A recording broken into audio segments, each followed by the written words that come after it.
Voici une capsule vidéo sur les ondes stationnaires. Mais avant de commencer, nous allons revoir la propagation des ondes progressives périodiques dans le cas des ondes sonores. Donc la propagation des ondes, en fait, elle est modélisée par la compression et la dilatation de tranches d'air qui sont matérialisées en fait par des lignes de points verticales. Donc on voit que lorsque les tranches de fluide sont comprimées, eh bien, la pression dans le fluide augmente, on parle d'une surpression, et à l'inverse, lorsque les tranches de fluide se dilatent par rapport à la position d'origine, eh bien, la pression diminue, on a une dépression.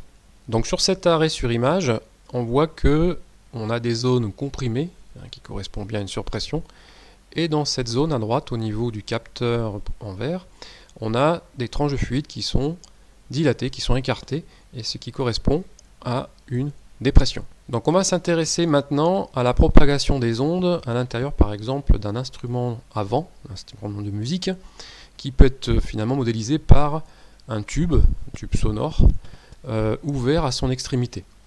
La propagation des ondes à l'intérieur du tube peut être modélisée par la superposition d'une onde incidente, matérialisée ici par la première courbe, qui se propage de la gauche vers la droite, et d'une onde réfléchie qui, elle, se propage dans la même direction mais en sens inverse.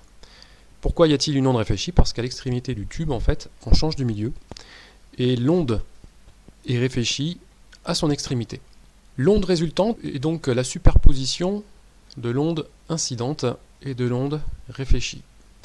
Et lorsque l'on observe l'évolution de la pression résultante, on s'aperçoit en fait qu'elle ne se propage plus.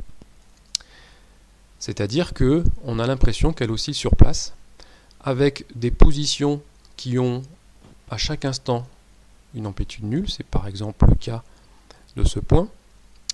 Et pour comprendre la raison de cette onde résultante, eh bien, il faut analyser point par point l'addition de ces ondes incidentes et réfléchies. Quand on regarde par exemple un point particulier du milieu de propagation, on s'aperçoit que l'onde incidente ici vibre en opposition de phase par rapport à l'onde réfléchie. Et donc quand on fait la somme 2 à 2 de ces deux pressions incidentes et réfléchies, on s'aperçoit et la pression est nulle. Elle est nulle quel que soit le temps.